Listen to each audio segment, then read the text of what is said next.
Mari jemaat kita bangkit berdiri bersama-sama, kita naikkan pujian Shema Yisrael. Shema Yisrael, Yahweh Eloheinu, Yahweh Echad.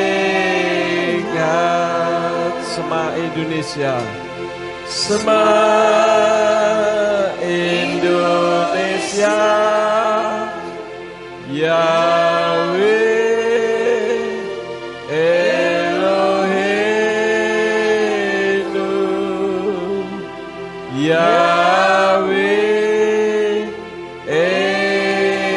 Echad. Shema Ambarawa, Shema Ambarawa, Yahweh Eloheinu, Yahweh Echad.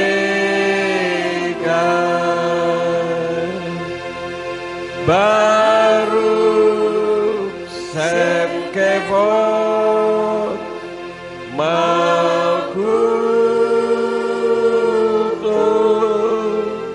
Leolam Waed.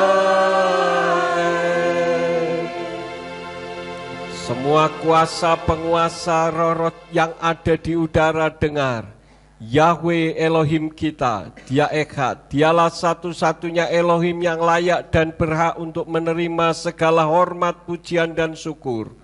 Oleh karena itulah pada saat ini kami memuji-muji dan meninggikan nama Bapa Yahweh.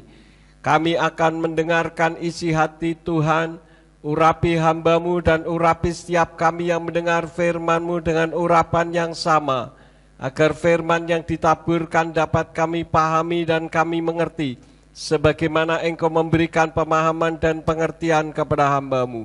Dan jika ada kuasa penguasa roh jahat di udara yang berusaha untuk merebut kebenaran firman, kami tolak, kami patahkan di dalam nama Yeshua HaMashiach. Pergi kau keluar, tinggalkan tempat ini. Tinggalkan setiap hati dan pikiran umat-umat Tuhan, baik yang mendengarkan di ruangan ini maupun yang ada di rumah masing-masing. Terima kasih Bapa. Kami siap untuk menerima firman-Mu. Tegur dan ajar hidup kami supaya hidup kami benar di hadapan Tuhan. Demi nama Adonai Yeshua HaMashiach kami berdoa dan mengucap syukur. Haleluya. Semua yang percaya katakan amin. Silakan duduk. Bapak Yahweh memberkati. Shalom Aleichem.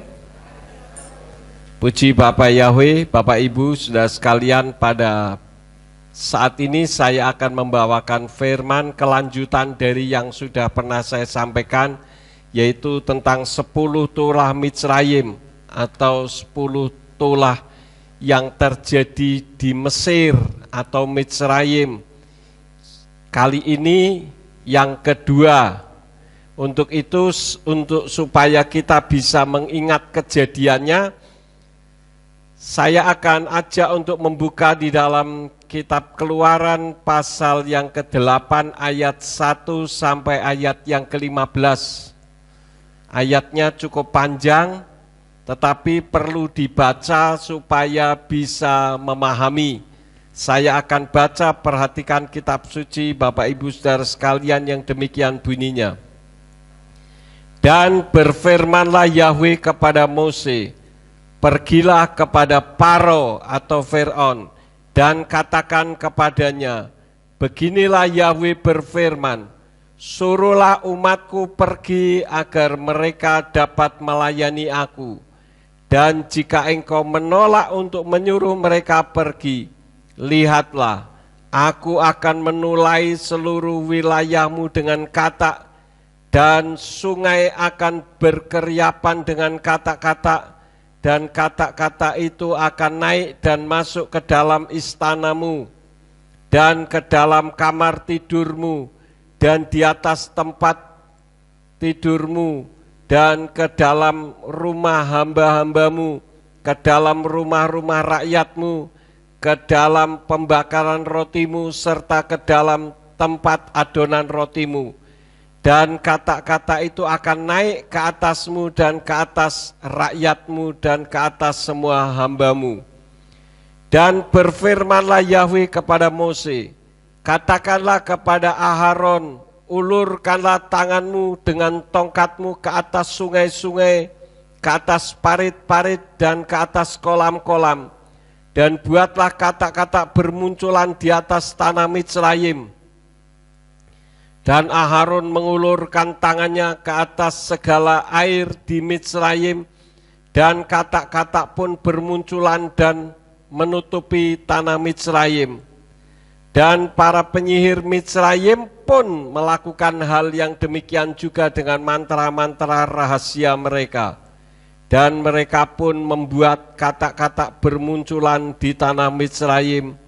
Dan Paro atau Fir'aun memanggil Mose serta Aharon lalu berkata, berdoalah kepada Yahweh agar dia menyingkirkan kata-kata itu dari aku dan rakyatku. Aku akan menyuruh umatku pergi agar mereka dapat berkorban bagi Yahweh. Dan Mose berkata kepada Paro, jadilah pujian atasku, maka kapankah aku harus mendoakan engkau dan hamba-hambamu dan rakyatmu untuk melenyapkan kata-kata itu daripadamu, dari rumah-rumahmu, agar kata-kata itu jangan tinggal di sungai Nil saja?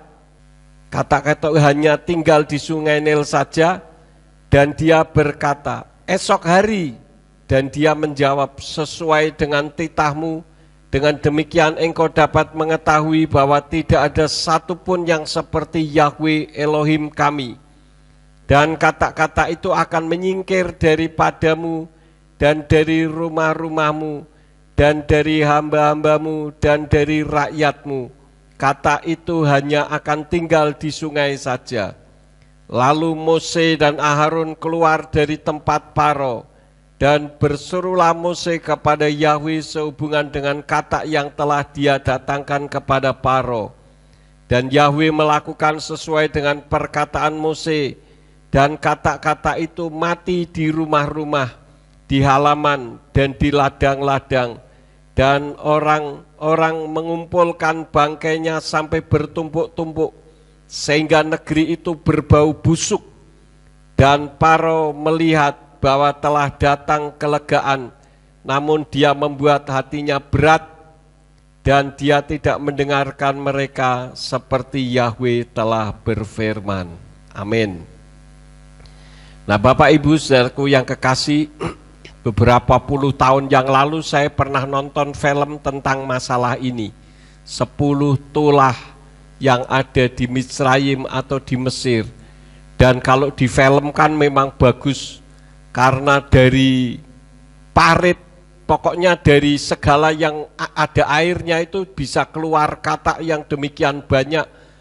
Jumlahnya bukan hanya ratusan tetapi ribuan, bahkan mungkin jutaan, karena sampai bertumpuk-tumpuk, dan itu menyulitkan bagi orang-orang Mitsraim. Nah, yang menjadi pertanyaannya, kenapa tulah kedua kata? Kenapa bukan yang lain? Jadi ini ada makna teologis dan makna religiusnya, saudara-saudara. Kenapa tulahnya itu kata? Dalam agama Mitsraim kuno atau agama Mesir kuno, kata itu melambangkan kesuburan dan regenerasi karena kemampuannya untuk berkembang biak dengan cepat di daerah-daerah yang berlembab.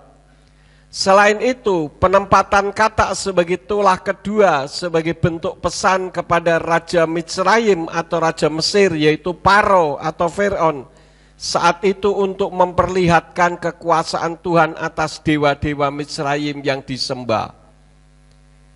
Jadi menggunakan kata Tuhan melakukan tulahnya itu karena kata itu merupakan simbolis dari dewa-dewa Mitsraim.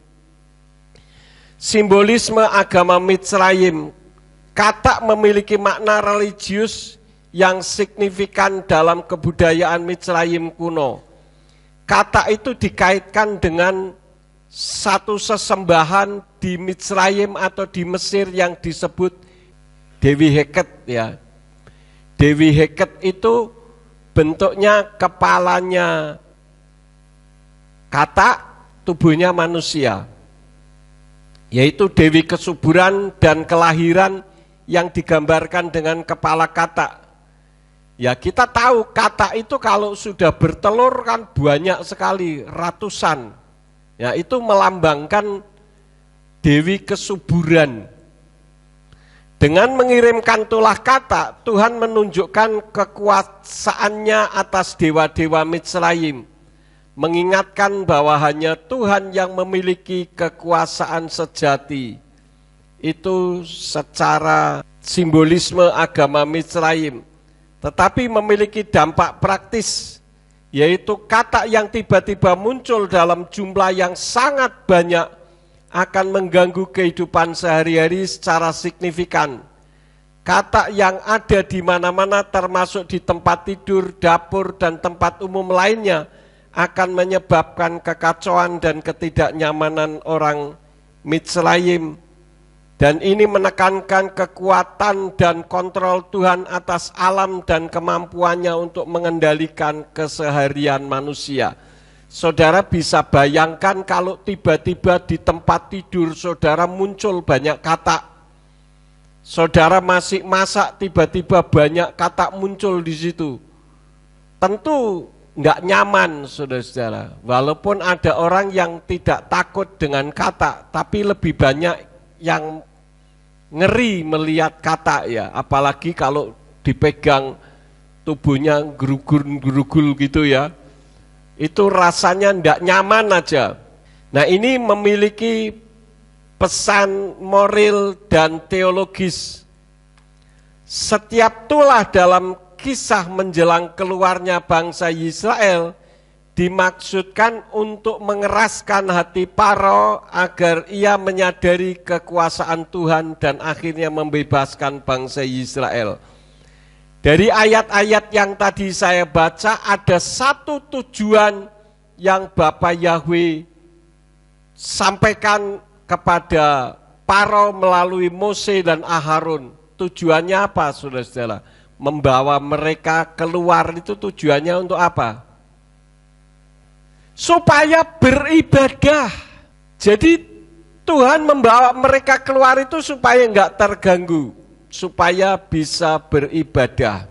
Jadi Bapak Ibu saudara sekalian, tulah kata itu merupakan bagian dari serangkaian peristiwa yang secara bertahap meningkatkan tekanan kepada Paro dan menunjukkan kebesaran Tuhan yang terbantahkan. Saya dalam seri yang pertama sudah pernah menyampaikan kenapa sampai 10 kali. Mbok 15 kali atau 1 kali saja kan cukup. Tuhan bisa membuat Paro luluh hatinya dan tidak mampu berbuat banyak. Bisa enggak saudara-saudara? Sangat bisa. Tapi kenapa 10? Nah kita ingat ada 10 perintah Bapa Yahweh, yaitu Torah. Jadi secara keseluruhan penggunaan kata dalam tulah kedua berfungsi untuk menunjukkan kekuasaan Tuhan melebihi kekuasaan dewa-dewa Mitsrayim, mengganggu kehidupan orang Mitsrayim secara langsung dan memberikan tekanan tambahan pada Paro untuk mematuhi perintah Tuhan. Kalau saudara yang dengerin atau nonton YouTube saya sanggahan terhadap guru gembul, saudara tahu bahwa di Mitsrayim itu ada banyak sekali patung-patung dewa. Saya mau tanya kepada saudara, siapa yang nonton guru gembul? Sanggahan guru gembul? Loh, sedikit ya. Padahal itu mengandung banyak pengajaran saudara-saudara, sehingga ketika saudara dikecoh oleh orang yang tidak bertanggung jawab terhadap firman, saudara tidak akan tergoyahkan. Jangan kita hanya mengatakan, wes pokoknya aku percaya karo Bapa Yahweh di dalam nama Yeshua HaMashiach dan Ruach HaKodes. cukup, betul. Tetapi saudara perlu mengerti pola pikir mereka kok tidak mempercayai itu bagaimana. Jadi Bapak Ibu Saudara sekalian, dengan saya menyanggah orang, mau tidak mau saya membuka-buka buku supaya kembali diingatkan.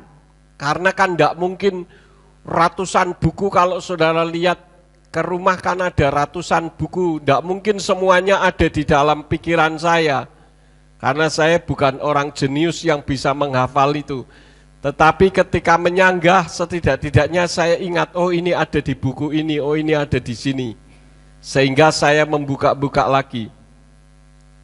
Nah, patung yang banyak itu dibuat oleh Amenhotep III. Dan Amenhotep III itu merupakan Paro atau Firaun, raja. Jadi raja di Mesir itu namanya Firaun atau Paro. Jadi paronya beda-beda, macam-macam ya. Paro pada saat Yosef dijadikan kepala pemerintahan di bawah Paro sendiri, itu beda dengan Paro Amenhotep. Jadi Paro itu bukan nama, atau Firaun itu bukan nama, tetapi itu merupakan jabatan. Paham saudara-saudara? Jadi seperti kalau di Indonesia itu raja atau presiden gitu. Nah kalau di Mesir namanya Paro atau Firaun. Nah, pembuat patung terbesar pada saat Firaun Amenhotep III berkuasa dari dinasti ke-18 yang berkuasa tahun 1386 sampai 1349 sebelum Masehi, dan raja atau Paro Amenhotep III ini menggantikan Tutmose IV. Itu proyek yang terbesarnya adalah membuat patung dan prasasti dewa-dewi. Saya akan menunjukkan kepada saudara gambar-gambarnya tentang patung-patung yang dibuat supaya saudara bisa jelas. Tolong lampunya bisa dimatikan. Nah, saudara perhatikan, ini ada banyak sekali nama-nama dewa. Ya, ini ada Knum, Amun, Osiris, Ra. Ini ada lambang-lambangnya macam-macam. Geb, Sobek, Anubis, dan bukan hanya ini, ada ratusan saudara-saudara. Ya. Nah, kita lihat lagi gambar selanjutnya. Nah, ini adalah satu yang terkenal, yaitu Colosseum of Memnon. Ini di kota Luxor, saudara-saudara. Gambar selanjutnya. Nah, saudara perhatikan orang saja kecil seperti ini. Ini patungnya begitu besar, luar biasa, dan terbuat dari batu. Kalau di Ambarawa ada patung Maria, itu bukan terbuat dari batu, tapi dari fiberglass, ya, yang dicat. Kalau ini kan terbuat dari batu, saudara bisa bayangkan ini. Kemudian kita lihat lagi kuil yang ada di Luxor. Nah, ini kuil yang ada di Luxor, saudara-saudara. Orang-orang kecil seperti ini, saudara bisa bayangkan ini proyek besar pada zaman itu. Karena pada saat itu belum ada alat-alat canggih seperti sekarang, misalkan traktor atau begu dan sebagainya. Saudara bisa bayangkan kalau membuat seperti ini. Lanjut. Nah, ini saudara-saudara ya. Ini kuil yang ada di Luxor yang terkenal sampai sekarang. Jadi kalau misalkan ada yang pergi ke Mesir bisa melihat ini. Ini satu kenyataan yang ada. Terus, nah ini yang disebut dengan Dewi Heket. Ini Dewi Heket, ini Dewi Heket, ini Dewa Num. Dewi Heket itu dewa kesuburan, dewi kesuburan ya. Bentuk yang lebih jelas lagi, nah seperti ini. Kepalanya apa? Katak, tubuhnya manusia. Ini Dewi Heket, ini Dewa Num. Nah, Dewa Num ini merupakan suami dari Dewi Heket. Tentu saja Dewi Heketnya tidak cuma satu, ada banyak. Lanjut. Nah ini Num itu Dewa Num itu modelnya seperti ini. Kepalanya kambing, ya, bertanduk. Ini seperti ini Dewa Num. Nah, coba naik ke atas tadi. Nah, saudara perhatikan apa yang dibawa oleh Dewi Heket. Ini adalah salib Mitsrayim atau salib Mesir yang terkenal dengan sebutan Ang, ya. Maju lagi. Nah, ini ada lambang-lambang keagamaan. Ini adalah Ang namanya. Jadi saudara kalau pakai gambar salib dan sebagainya itu, saudara harus tahu maknanya. Jangan pokoknya dinggo, gitu ya. Karena semua itu ada maknanya. Ada orang yang jual seperti ini. Ini namanya salib Mitsrayim atau salib Mesir. Ini sebetulnya lambang penis atau kelamin laki-laki, dan ini lambang daripada uterus atau kelamin perempuan, vagina. Jadi orang menggunakan ini sebetulnya memiliki konsep seperti yang dipegang oleh Dewi Heket, ya, atau yang berkonotasi tentang masalah urusan perkelaminan, kira-kira begitu. Nah, kalau ini lambang Kristen, Kristen pertama mula-mula itu lambangnya seperti ini. Ini ada hurufnya ini kalau dibaca bunyinya iktus. Iktus itu dari bahasa Yunani Yesus Kristus Theohios Soter, yang artinya Yeshua Hamasya atau Yesus Kristus Putra Elohim Juru Selamat. Jadi lambang kekristenan mula-mula itu bentuknya seperti ini. Dan ini sebetulnya tanda rahasia. Karena kan pada saat Kristen mula-mula itu terjadi aniaya besar-besaran. Nah, supaya saling mengenal, oh kamu orang Kristen, oh ini bukan. Itu kalau orang Kristen menggunakan tanda itu. Jadi seperti pita dilipat seperti ikan begini saja. Jadi kalau pada zaman gereja mula-mula, zaman masa kisah para rasul, kalau orang memakai ini langsung orang tahu bahwa itu adalah Kristen. Kristen itu bukan agama. Kristen itu ejekan terhadap orang yang mengikut Yeshua. Kristianos sebutannya dalam bahasa Yunani. Itu artinya pengikut Kristus. Itu sebuah ejekan pertama kali disebut di Antioquia. Jadi lambangnya seperti ini, bukan salib seperti yang sekarang ada di gereja-gereja. Ya, lanjut. Nah, lambang salib itu seperti ini, memang beda dengan salib yang lurus ya.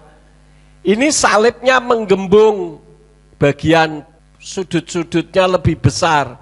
Ini adalah salib pada saat perang salib itu menggunakan lambang ini. Tetapi karena lambangnya hampir sama, dunia supranatural tidak bisa membedakannya. Kenyataan dengan tidak itu dalam dunia supranatural tidak bisa membedakan. Misalkan contohnya, saudara bayangkan apa yang saya sampaikan. Saya memegang belimbing wuluh. Saudara tahu belimbing wuluh ya? Kemudian saudara mengambil, lalu saudara memakan belimbing wuluh itu. Rasanya apa? Kecut. Saudara bisa merasakan enggak seperti ada sesuatu di mulut saudara? Padahal kenyataannya makan atau tidak? Tidak. Nah, itulah dunia supranatural, tidak bisa membedakan hal seperti itu. Nah, karena ini adalah Crusaders Cross atau salib untuk berperang, itu membawa nuansa pembunuhan. Karena itu saudara-saudara kita dari pihak Islam, kalau melihat salib bencinya luar biasa, karena tidak bisa membedakan dalam dunia supranatural. Kenapa kok begitu benci Pak? Karena perang salib itu yang ada di Eropa sampai beberapa kali, itu adalah pembantaian yang dilakukan oleh orang-orang Kristen kepada orang Muslim. sehingga membawa nuansa dunia supranatural yang beraura negatif. Karena itu di gereja kita tidak ada lambang salib kan, sampai orang-orang dari Gontor pada saat masuk ke tempat kita juga bingung, kok tidak ada salibnya di sini ya.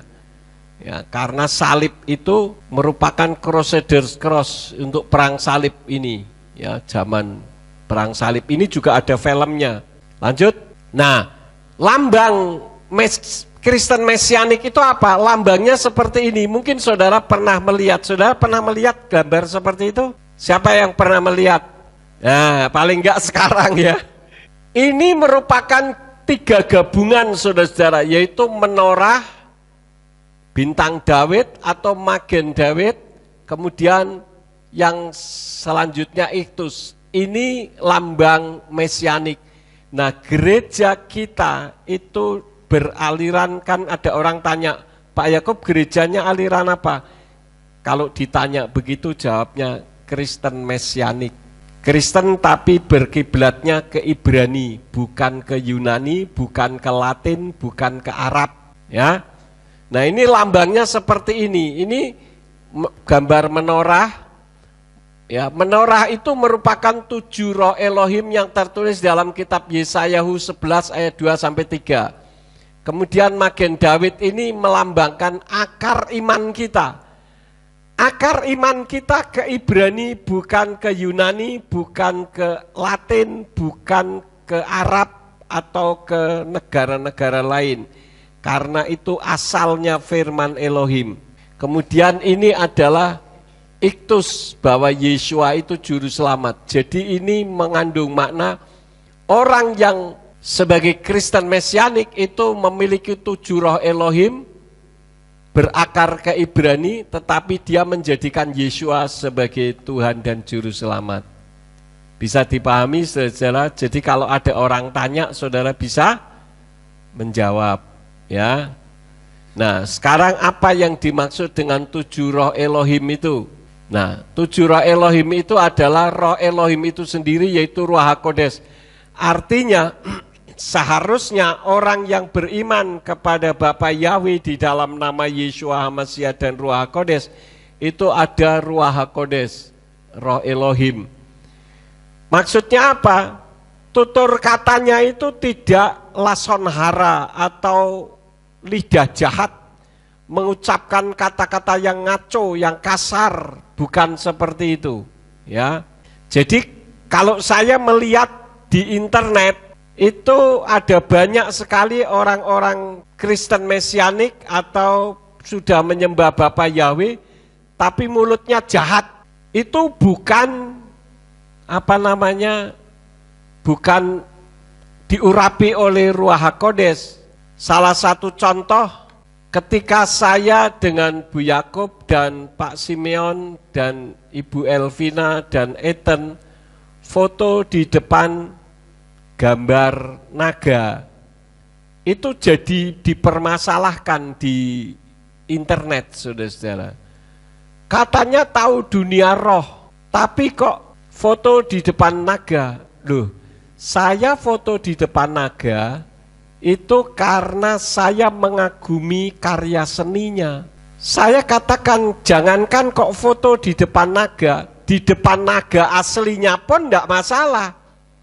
Naga kan lambang setan. Nah, kalau setan mau foto dengan saya, memang kenapa? Takut terhadap setan. Saya jadi ingat zaman kasus boneka Pokemon dulu. Jangan nonton film Pokemon. Kalau nonton film Pokemon sebentar langsung keliyang kepalanya. Itu ada setannya. Saya sudah nyelidiki, saudara-saudara. Ternyata pembuatan filmnya frame per secondnya terlalu tinggi, sehingga kalau contoh yang paling gampang, misalkan menggunakan video dalam posisi zoom in atau mendekat dari jauh, videonya goyang sedikit sudah goyang sekali. Nah, itu kalau lama yang nonton mual perutnya. Paham saudara-saudara? Jadi tidak ada setannya. Kemarin Pak Simeon juga membuat status, dikomentari juga. Yang ngomentari ya orang penyembah Bapa Yahweh. Dikatakan bahwa hipnoterapi itu menunjukkan ketidakpercayaan kepada Bapa Yahweh di dalam nama Adonai Yeshua HaMashiach. Duh, ini orang nggak ngerti, saudara-saudara. Ya, apakah kalau kita pergi ke dokter salah? Saya mau tanya, pergi ke dokter salah atau tidak? Ya enggak salah. Tapi kalau orang enggak mau pergi ke dokter salah atau tidak? Ya enggak salah juga. Kalau imannya memang sampai. Nah, kalau imannya enggak sampai, saya punya teman kena breast cancer, kanker payudara. Tidak mau pergi ke dokter karena merasa imannya cukup kuat. Hasilnya apa? Game over, saudara-saudara. Nah, kalau dokter bisa dipakai oleh Tuhan untuk menyembuhkan, kan sarana dokter bisa saja, ilmunya dokter juga datang dari Tuhan, kan? Ya, jadi jangan sampai mulut kita lason hara. Kalau mulut kita mengeluarkan kata-kata jahat, kita sudah salah di hadapan Tuhan, dan syarat pertama roh Elohim tidak ada. Kemudian roh hikmat, pengertian, nasihat, keperkasaan, ini berbicara tentang masalah iman. Khotbah-khotbah saya sebelum saya mengenal Bapak Yahweh dengan setelah mengenal Bapak Yahweh, kalau saudara yang lama-lama seperti Bu Listiono dan sebagainya, Bu Riswarni, ya, itu dengerin beda. Tentang masalah ketuhanan saja, misalkan saya katakan dulu Yeshua HaMashiach, dulu saya belum kenal istilah yang sesungguhnya, nama yang sesungguhnya, saya menggunakan nama Yesus Kristus. Yesus Kristus itu 100% manusia, 100% Tuhan. Tapi setelah mengenal nama Bapa Yahweh, ternyata statement itu keliru. Karena kalau Yesus itu atau Yeshua 100% manusia, berarti dia tidak bisa menyelamatkan. Dan dia sama dengan kita. Dan terdiri percampuran antara spermatozoid dengan ovum.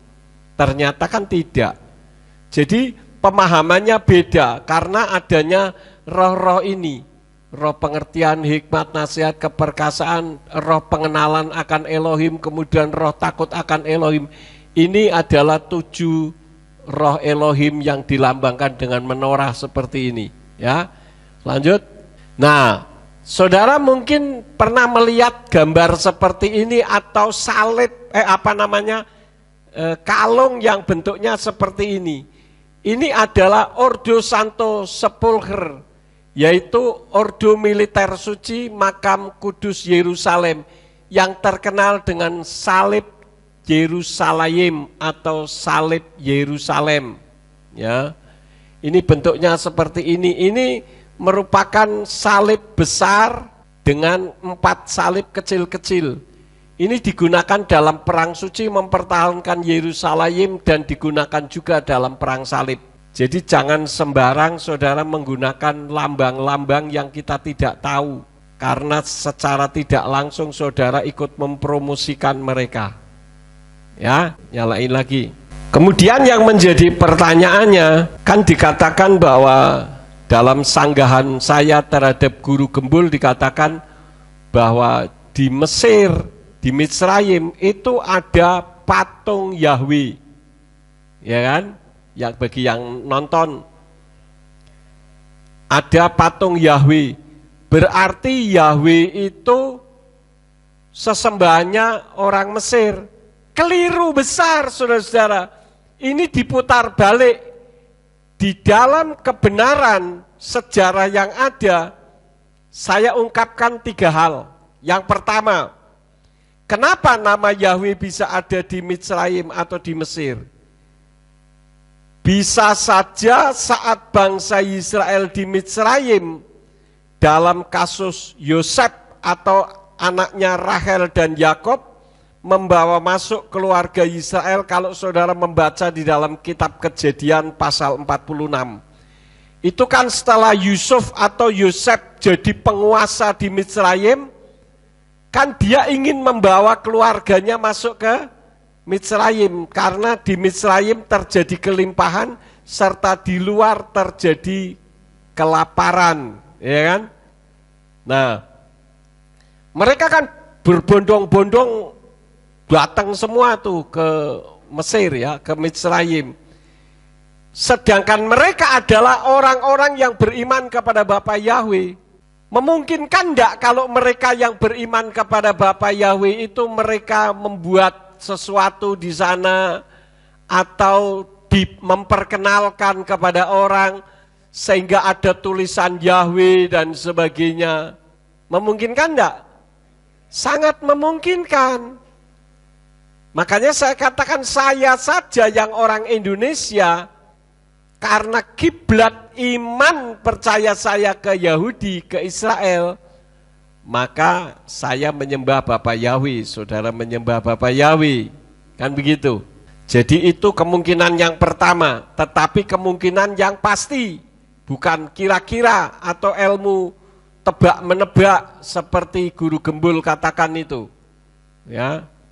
Kemudian yang kedua tentang suku Sasu. Suku Sasu di dalam sejarahnya sesuai dengan namanya, Sasu itu artinya bergerak. Dan suku ini adalah suku nomaden yang berpindah-pindah tempat. Nah, dalam kerajaan baru yaitu tahun 1550 sampai 1070 sebelum Masehi, mereka ini pernah berada di wilayah Levan atau melintasi Levan, yaitu Israel, Yordania, dan Sinai. Nah, karena mereka pernah ada di tempat orang Yahudi, sementara orang Yahudi itu menyembah kepada Yahweh, mereka mengadopsi, mengambil nama itu. Kemudian ketika mereka ada di Mitsrayim, tentu saja direfleksikan dalam tulisan ataupun yang dilakukan oleh Raja Amenhotep III. Dibuatlah patung. Jadi nama Yahweh yang terbuat dari patung dan sebagainya bukan berarti Yahwehnya itu patung itu atau Yahweh itu sebagai dewa. Bisa dipahami sampai di sini saudara. Tetapi karena diadopsi oleh orang yang sudah menyembah Bapa Yahweh. Katakanlah, ini yang ketiga. Katakanlah yang pertama dan yang kedua tidak ada. Katakanlah yang pertama tidak ada, artinya Yosef tidak pernah membawa bangsa Israel ke Mesir, walaupun kenyataannya ya. Oke lah, kita ikuti pikiran mereka, katakanlah tidak ada. Ya. Kemudian suku Sasu juga katakanlah tidak pernah bermigrasi sampai ke Levan, daerah Israel, Yordania, dan Sinai, katakanlah demikian. Artinya tidak kenal Yahweh. Ya. Kemudian ada orang membuat patung Yahweh. Pertanyaan saya, apakah patung itu mengatakan aku Yahweh, itulah namaku? Kira-kira ada enggak? Ya jelas kita bisa katakan tidak ada. Yang mengatakan aku Yahweh itu namaku adalah Yahweh yang disembah oleh Bapak Abraham, Ishak, dan Yakub. Jadi jangan dibalik sejarahnya. Kalau orang tidak memahami, orang akan kepencut istilahnya ya. Kemudian apa? Ternyata Yahweh berhala loh. Kan begitu. Nah, sanggahan saya itu membalikkan kebohongan sejarah ini supaya orang tidak terbohongkan, gitu saudara-saudara ya. Nah, sekarang saya lanjutkan lagi kenapa kata. Kata itu lambang kekotoran. Dalam Imamat 11 termasuk binatang tame atau unclean, binatang yang disarankan untuk tidak dimakan karena kotor. Karena tidak mengizinkan bangsa Israel keluar dari Mitsrayim dengan peringatan darah, maka Bapa Yahweh mengirimkan tulah kata yang mengingatkan bangsa bangsa Mitsrayim, jika tidak mau mengerti dengan tulah darah, maka kenajisan yang ada di tanah Mitsrayim. Maka kebaikan manusia tanpa penumpahan darah Yeshua sia-sia dan seperti kain najis. Makanya tulah pertama itu darah. Artinya apa? Darahlah yang bisa membebaskan mereka dari perbudakan di Mitsrayim. Tapi kan tidak. Kemudian itulah yang kedua, kata atau kenajisan. Karena itu orang-orang yang tidak beriman kepada Tuhan yang benar, pasti otaknya penuh dengan kenajisan. Dan apa yang dilakukan menurut kitab Yesayahu pasal 64 ayat yang ke-6, segala kebaikan yang dilakukan di hadapan Elohim itu seperti kain kotor, seperti softtek, istilahnya begitu. Yesayahu 64 ayat yang ke-6 dikatakan dari Indonesian Literal Translation, namun kami semua menjadi seperti orang yang najis, dan semua kebenaran kami seperti kain yang najis, dan kami semua layu seperti daun, dan kejahatan kami seperti angin yang mengembus kami. Kenajisan itu merupakan penderitaan hidup yang ada di dalam kehidupan manusia. Dan firman Elohim katakan dapat dihilangkan dengan doa kepada Bapa Yahweh di dalam Keluaran 8 ayat yang ke-9. Kita naik ke atas tadi, ayat yang ke-9 dikatakan apa? Dan Mose berkata kepada Faro, jadilah pujian atasku, maka kapankah aku harus mendoakan engkau dan hamba-hambamu dan rakyatmu untuk melenyapkan kata-kata itu daripadamu dari rumah-rumahmu, agar kata-kata itu hanya tinggal di sungai Nil saja? Artinya bahwa kenajisan kehidupan manusia itu bisa dihilangkan dengan doa. Tentu tidak sekali dua kali, karena itu kalau saudara menginginkan keluargamu bertobat, doakan terus-menerus. Karena ketika kita mendoakan seseorang, katakanlah kita mendoakan si A supaya menerima Bapa Yahweh di dalam nama Yeshua HaMasiah, doa itu langsung dijawab oleh Tuhan. Jawabannya apa? Tuhan akan mengirimkan malaikat-malaikatnya untuk membuat orang itu sampai berada di satu sudut, sehingga tidak bisa berjalan ke kanan atau ke kiri, kecuali mengambil keputusan menerima Bapa Yahweh di dalam nama Adonai Yeshua HaMasiah dan Ruach HaKodes. Bisa dipahami saudara-saudara? Karena itu kuasa doa itu luar biasa. Firman Elohim katakan jangan kita mengeluarkan kata-kata negatif. Karena ketika kita mengeluarkan kata-kata negatif, maka aura negatif yang keluar. Dan itu sangat membahayakan, apalagi saudara sudah mengenal Bapa Yahweh. Ucapan mulut saudara itu berbahaya di hadapan Tuhan. Kenapa? Karena ada suatu kuasa, ada suatu otoritas yang keluar dari mulut kita. Karena kita sudah tahu, maka apa yang keluar dari mulut kita seharusnya adalah sesuatu yang memberkati, sesuatu yang baik, kan begitu? Ya. Jadi kita harus berhati-hati untuk mengungkapkan sesuatu. Karena sesuai dengan Keluaran 8 ayat yang ke-9 tadi, orang tidak bisa mengubah hati manusia, tetapi dengan doa maka hati manusia bisa berubah. Hati-hati dengan doa, ya. Doa memang tidak harus masuk kamar, tutup pintu, lipat tangan, merem. Ya itu sih bisa-bisa saja dan boleh-boleh sah-sah saja. Tetapi saudara bisa berdoa kapan saja, di mana saja. Itu yang penting ada kontak batin, komunikasi antara kita dengan Tuhan. Tetapi doanya yang harus dengan iman, tidak seperti anak-anaknya Skewa.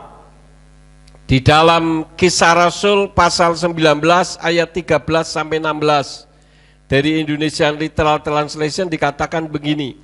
Dan ada beberapa orang dari mereka yang suka berkeliling, yaitu para pengusir setan dari bangsa Yahudi. Mereka berusaha keras menyebut nama Tuhan Yeshua atas mereka yang kerasukan roh-roh jahat dengan mengatakan, kami mendesak kamu demi Yeshua yang Rabi Saul beritakan. Dan yang melakukan hal ini ialah ketujuh anak laki-laki Skewa, seorang imam kepala bangsa Yahudi.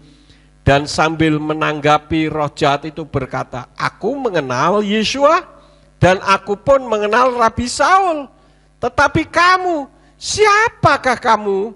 Dan orang itu yang padanya ada roh jahat dengan melompat ke atas mereka dan dengan menundukkan mereka. Dia mengungguli mereka sehingga sambil telanjang terluka mereka melarikan diri dari rumah itu. Jadi ada orang Yahudi tukang ngusir setan. Keliling gitu, tukang doa keliling lah ya. Nah, kemudian ada orang kerasukan setan, dia coba mengusir setan menggunakan nama Yeshua. Tetapi dia mengatakannya, kalau saya rekonstruksikan gitu ya, kira-kira ngomongnya begini. Aku usir engkau di dalam nama Yeshua HaMashiach yang diimani oleh Rabi Saul. Jadi bukan diimani oleh dirinya sendiri. Setan tahu enggak? Tahu, maka dia bilang, Yeshua aku kenal, Rabi Saul aku juga kenal. Kamu siapa? Wah, langsung diterkam, pakaiannya ditelanjangin saudara-saudara ya. Karena dia tidak punya iman. Nah, ini hati-hati karena menunjukkan bahwa iman itu luar biasa. Kemudian hal selanjutnya, pelajaran apa lagi yang bisa kita terima bahwa tipu muslihat setan selalu menunda-nunda hal yang kudus. Keluaran 8 ayat 8 sampai 10 dikatakan apa? Dan Faro memanggil Mose serta Aharon lalu berkata, berdoalah kepada Yahweh agar dia menyingkirkan kata-kata itu dari aku dan rakyatku. Aku akan menyuruh umat itu pergi agar mereka dapat berkorban bagi Yahweh. Dan Mose berkata kepada Faro, jadilah pujian atasku. Maka kapankah aku harus mendoakan engkau dan hamba-hambamu dan rakyatmu untuk melenyapkan kata-kata itu daripadamu dari rumah-rumah agar kata-kata itu hanya tinggal di sungai Nil saja. Kemudian ayat yang ke-10 kalau tidak salah ya. Tetapi Faro mengatakan bahwa sebaiknya berdoanya besok. Di ayat berapa itu? Ayat 10 ya. Dan dia berkata esok hari. Nah ini penundaan saudara-saudara. Setan itu berusaha untuk menunda sesuatu yang baik. Karena itu kalau saudara misalkan menolong orang, jangan menunda. Kalau saudara bisa misalkan ada orang mau nyebrang jalan, saudara melihat orang itu kesulitan misalkan. Ini kan menolong untuk menyeberangkan, tidak usah berpikir besok saja. Siapa tahu dia nyebrang ketabrak kendaraan mati, saudara punya waktu untuk membawa orang itu untuk nyebrangkan, saudara berdosa di hadapan Tuhan. Jadi kalau bicara soal nolong jangan selalu konotasinya soal uang ya. Kita bisa menolong pemikiran misalkan. Pokoknya kalau menolong itu jangan menunda-nunda. Setan yang selalu berusaha untuk menunda termasuk keselamatan. Itu setan selalu menunda. Besok aja deh. Berapa banyak kali saya mendengar kesaksian Yeshua datang kepada seseorang dan mengajak untuk mengikut dia, tetapi masih bersikukuh, besok sajalah, agama saya kan bukan Kristen. Ini tidak bicara soal agama, saudara-saudara. Ini bicara soal keselamatan, karena kekristenan itu bukan agama. Agama itu kan dari bahasa Sanskerta a dan gama. A itu tidak, gama itu kacau.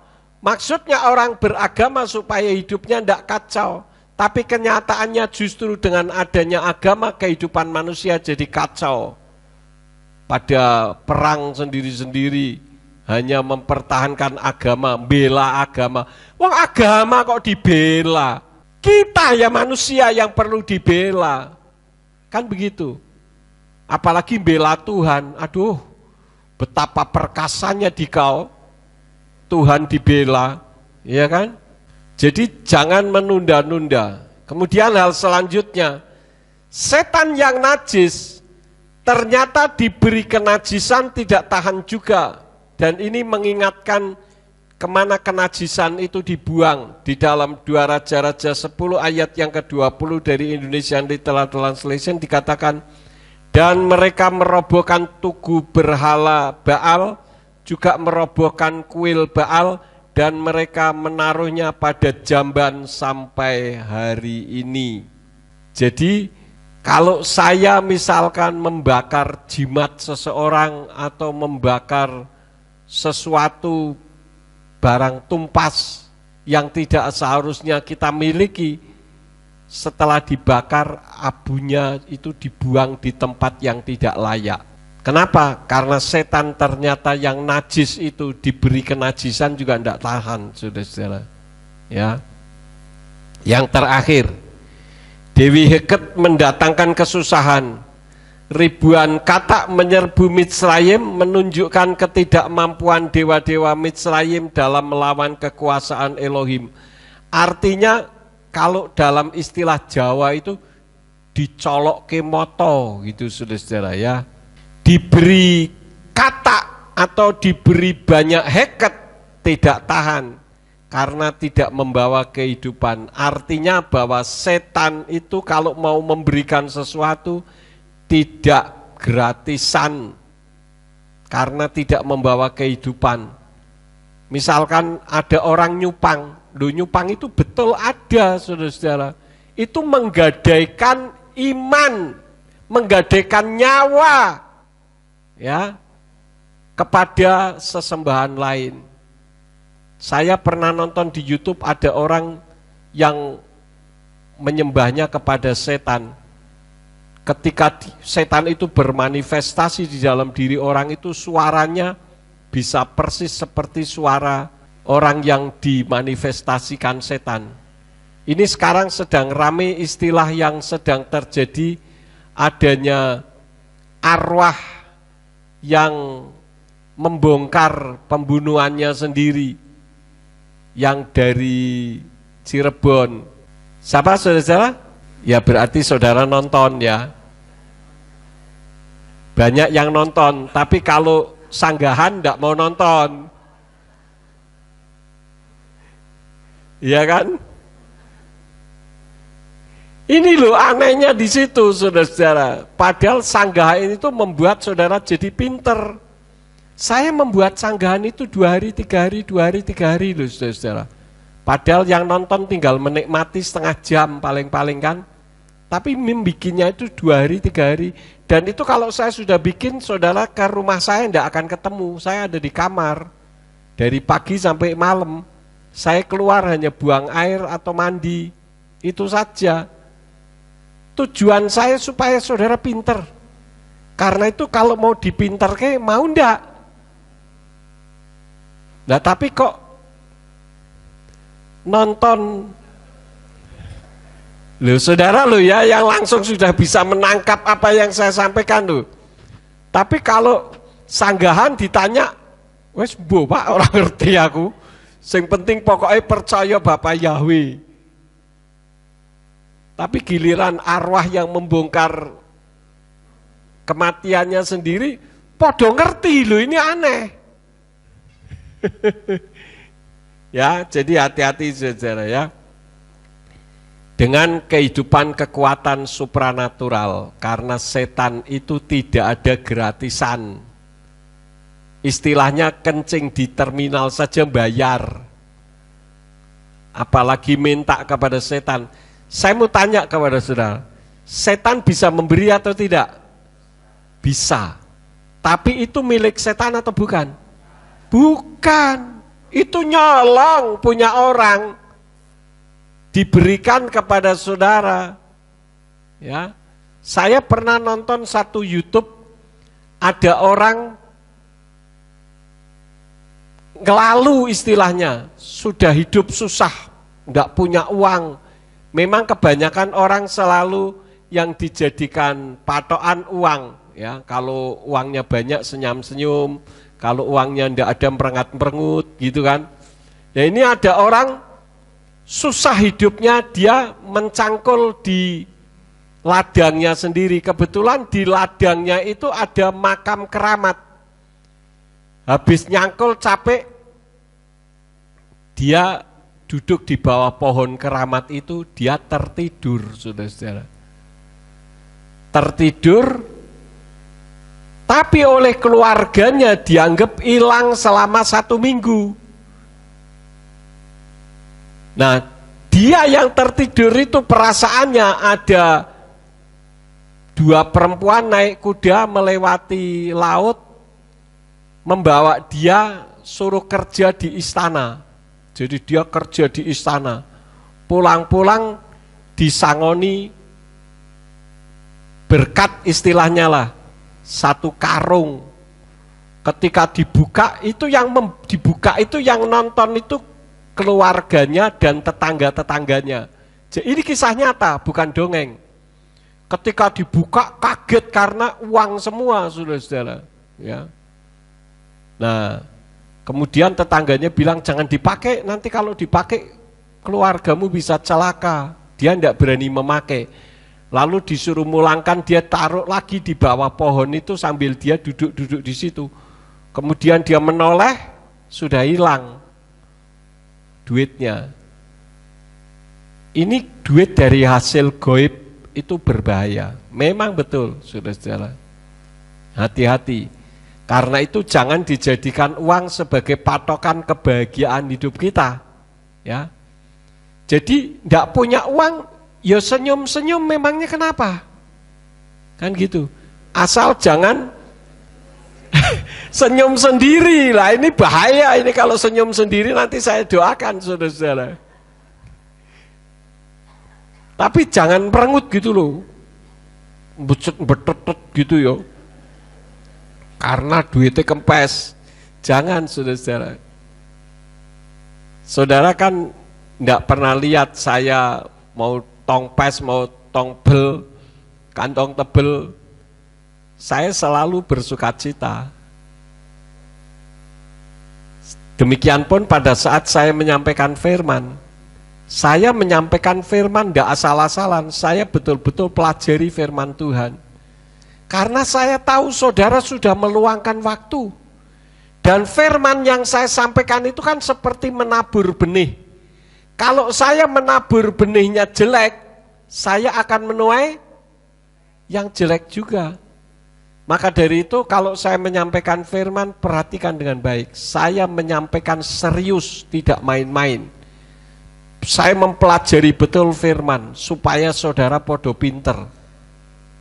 Makanya nonton sanggahan, jangan nonton arwah yang gentayangan. Ya, jadi ini saja firman yang saya sampaikan kepada Bapak Ibu saudara sekalian. Kiranya melalui firman pada hari ini saudara bisa mengambil makna yang ada di dalamnya dari tulah yang kedua di Mizraim. Amin buat firman Tuhan. Terima kasih, tolong dukung doa saudara-saudara. Besok saya sudah berangkat ke Surabaya dulu, nginep sehari di Surabaya, baru nanti besoknya ke Bali ya. Kalau Pak Pendeta Irawan kapan berangkat? Besok. Ya, besok berangkat ya. Jadi tolong dukung doa. Ini ada beberapa rombongan dan yang ikut itu saya hitung kalau tidak salah ada 86 orang. Jadi tolong dukung doa supaya Saresean berjalan dengan baik sehingga GPF semakin bertambah banyak. Semakin bertambahnya GPF berarti semakin bertambah juga orang mengenal nama Bapak Yahweh ya. Baik, kita bangkit berdiri, kita tutup di dalam doa. Kami mengucap syukur kepadamu Bapak Yahweh, Engkau yang telah memimpin ibadah kami dari awal sampai akhirnya. Kalau sebentar kami akan pulang, kirim malaikat Tuhan untuk menjaga, melindungi kami, tibakan di rumah dengan selamat. Baik yang akan pulang ke Jogja, yang akan pulang ke Jepara, yang akan pulang ke Semarang dan sekitarnya, kami menyerahkan perjalanan mereka, termasuk yang ada di Ambarawa dan sekitarnya, ke dalam tangan Tuhan. Jauhkan dari kesusahan selama di perjalanan, tibakan dengan selamat, dan apabila sesampainya di rumah, Mereka melakukan aktivitas apa saja yang diusahakan dan dikerjakan yang tidak bertentangan dengan firman-Mu, kiranya dibuat nyala oleh Engkau berhasil, supaya dengan keberhasilan itu dapat dikembalikan lagi guna hormat dan kemuliaan bagi nama-Mu. Semua yang sudah ambil bagian di dalam pelayanan hari ini Engkau pakai semakin hari semakin heran. Sekarang berkatilah kami karena kami siap menerima berkat daripada-Mu. Mari kita angkat kedua belah tangan kita untuk menerima berkat Yahweh. Yefarka Yahweh weyes mereka. Yahweh memberkati engkau dan memelihara engkau. Yaer Yahweh pano oleka wikuneka. Yahweh menyinari engkau dengan wajahnya dan memberi engkau anugerah. Yesa Yahweh pano oleka wiyashem leka shalom. Yahweh menghadapkan wajahnya kepadamu dan memberi engkau damai sejahtera. Diberkatilah engkau di kota dan diberkatilah engkau di ladang. Diberkatilah buah kandunganmu, hasil bumimu dan hasil ternakmu, yakni anak lembu sapimu dan kandungan kambing dombamu. Diberkatilah bakulmu dan tempat adonanmu. Diberkatilah engkau pada waktu masuk dan diberkatilah engkau pada waktu keluar. Sekarang pulanglah dan terimalah berkat. Kasih Bapa Yahweh Sang Pencipta, kasih karunia Adonai Yeshua HaMashiach Sang Pembeli jiwa, dan Ruach HaKodes menyertai saudara sekalian sampai Maranatha. Adonai Yeshua HaMashiach datang kembali untuk yang kedua kali dan mengangkat kita semua. Haleluya.